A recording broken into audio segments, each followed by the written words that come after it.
नमस्कार मित्रांनो, DH mind block म्हणजे तुमचं स्वागत आहे. आज आपण पाहतोय की पोर्टिंग हे काय असतं, पोर्टिंग हा प्रकार काय आहे. पोर्टिंग म्हणजे आपण मागे बघितलं की क्लाउड काय असतं.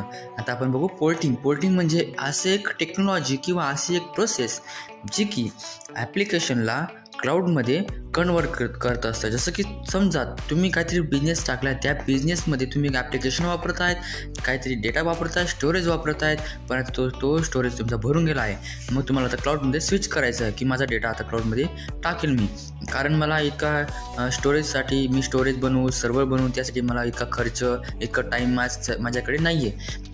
म्हणून तुम्ही क्लाउडमध्ये तो डेटा ट्रान्सफर करतात आणि मग तुमच्या कम्प्युटरमधून ती ॲप्लिकेशन ती क्लाउडमध्ये ट्रान्सफर करणं, यालाच आपण पोर्टिंग ॲप्लिकेशन म्हणतो.